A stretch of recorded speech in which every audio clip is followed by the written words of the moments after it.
So let's pretend that I have been in a coma for the past 2.5 years, right? And so I just woke up from this coma about 3 or 4 days ago, and my family and friends are there. And when I check my phone, the first thing that I see is a text message from one of my close friends saying, "Hey, you will never believe what just happened." And I text back and I say, "What happened?" And they're like, for the first time in American history, right, a president has been hit with a RICO charge. And I'm like, who? He says Donald Trump, and he filled me in. But they're like, but that's not the only charges that he was hit with. And I'm like, okay, what else? What happened? And he's like, man, well, he been hit with 91 different charges in 4 different jurisdictions, right? And I'm like, wow, this is crazy, right? And so he sends me a text message reading off some of the charges, and I'm going to show you what he sent me. He says Donald Trump was impeached twice by the U.S. House of Representatives. The first impeachment in December of 2019 accused him of abuse of power and obstruction of Congress related to his dealings with Ukraine. The second impeachment in January of 2021, this is a 2-year period, accused him of incitement of insurrection related to the storming of the U.S. Capitol. What happened? But okay. Trump also faced multiple allegations of sexual misconduct and harassment from various women over the years. These allegations date back to before he even became president. Trump and his organization also faced legal challenges related to his business practices, including accusations of fraud and misrepresentation.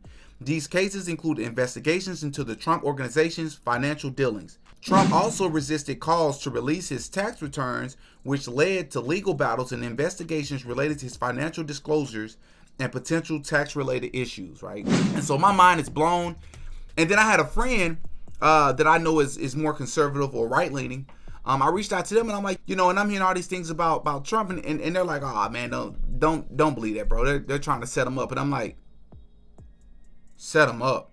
He's like, yeah, man, they're actually trying to set him up, bro. They don't want him to run for president again, bro. So if you notice, man, a lot of these charges didn't come until after he started running for presidency again, man. They're lying on him. He's not guilty of any of those things. He's actually going to beat all those charges. He's not going to be found guilty for anything, bro. You'll see exactly what we're talking about. So I'm like, okay, cool.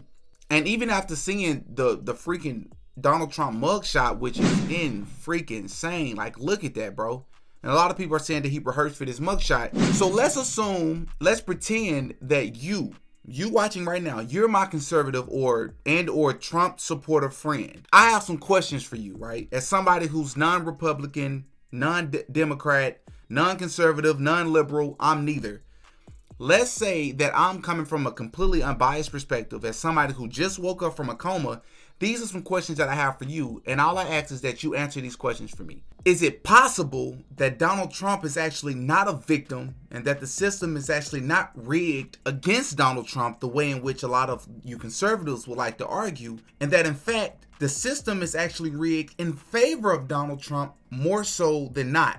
Because as many people would like to believe that mugshot that is plastered all over the place that we just spoke about, as many people like to paint the picture that this mugshot is actually some sort of embarrassment to the country. Really curious what's he going to do with this mugshot.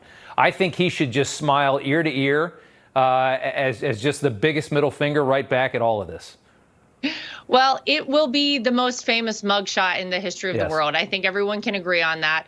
And as ridiculous and absurd as it is, and you were just talking about my father-in-law's Truth post where he talks about, why do you need a mugshot? You need it to identify someone who people may not know. So if they need to be caught somewhere else, if they try to flee, that's why you set a bond. That's why you have a mugshot. It's absurd to think that Donald Trump, who is one of the most famous people in the world, if not the most famous in the world, would ever need one. But we know the goal with this, it is to try and embarrass him in some way.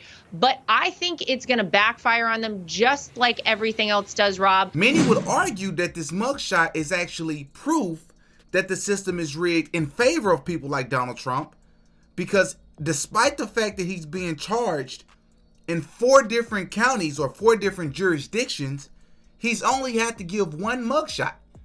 Now, I don't know too many other Americans, let alone criminal defendants, that actually get to choose their booking proceedings. But I would like to know what you all think about that. Is it possible that Donald Trump is guilty of anything that he was charged for? Anything, right? Is it possible? Okay. Is it possible that despite you feeling that Hillary Clinton, Joe Biden, and Joe Biden's son are guilty of other things, should have been charged for certain things allegedly, Even if you feel like it's hypocrisy that they were not charged, is it still fair to say Trump should be charged because he also allegedly did wrong? Okay. Next question. Is it safe to say that if Joe Biden, Barack Obama, and Hillary Clinton, anybody on the left, is it safe to say if they were charged for half the things, not even all of them, just half the things that Donald Trump was charged for, is it safe to say that you would not be saying that they're being set up? Under the same circumstances, would you still be saying that they were being set up? Next question. Is it possible that because of the things that you admire and like about Trump, whether it be his policies or him standing up against the establishment or, up against the powers that be, I've heard the arguments, is it safe to say because of these things that you really like about Trump, that it has somehow, in some way, blinded you and polluted your mind from being able to see that he's guilty of some of the things that he's being charged of? Next question. How come there's a history and a record of Donald Trump always bashing the people that has either worked for him or that he's worked with? I mean, there's a long list of people he's bashed, even though he's worked with these people. Next question. Why is there a long history of people that used to work for Trump bashing Trump and accusing Trump of doing certain things that were unconstitutional, i.e. his vice president? But the American people deserve to know that the president asked me in his request that I reject or return votes unilaterally, power that no vice president in American history had ever exercised or taken. He asked me to put him over the Constitution. And I chose the Constitution, and I always will. I had no right to overturn the election. Is it safe to say that Trump supporters have become almost a cult-like, and they're willing to ignore anything that he could have potentially done wrong in any aspect, in any field, in any nature, just because they don't like the opposing side? Is that safe to say, right? Next question. Did any of you watch the GOP debate? Here's my next question for you. Did you find it weird, unpatriotic, unethical that the question was presented? If Trump was to be charged for or found guilty of the very things he's charged for, would you still support him? And you had majority of the people on that stage to say yes. But we are going to take a brief moment and talk about the elephant not in the room. Former President Trump has been indicted in 4 different states on 91 counts. He will be processed tomorrow in Georgia at the Fulton County Jail for charges relating to the 2020 election loss. You all signed a pledge to support the eventual Republican nominee. If former President Trump is convicted in a court of law, would you still support him as your party's choice? Please raise your hand if you would.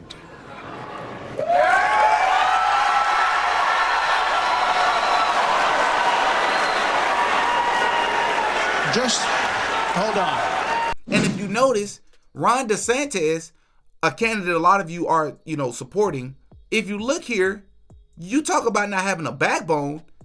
This man was not even going to raise his hand until he saw other people were going to raise their hands. Now, Vivek Ramaswamy was, I believe, the first person to raise his hand here. But again, look at Ron DeSantis. How come the right isn't talking about those things, right? Is it safe to say that if the same exact thing happened with a bunch of Democrats on the stage, that the people on the right would be bashing them for that? Next question. Is it possible that when you're talking about 91 different charges, 4 different jurisdictions, all these other people that are attached to his cases, is it possible that there's some sort of accountability that needs to be held towards Donald Trump, even a little bit? These are questions that I have waking up from my coma, because as much as I want to believe my conservative friend, I'm seeing a bunch of hypocrisy, and so I need you to fill me in on what I don't quite understand. All right, man, I ask you to like this video, comment on this video, share this video, hit that subscribe button, hit the notification bell so you can be notified every time we post a new video. I really appreciate you all support. Until next time, man. Peace. Oh yeah, Diddy got a podcast.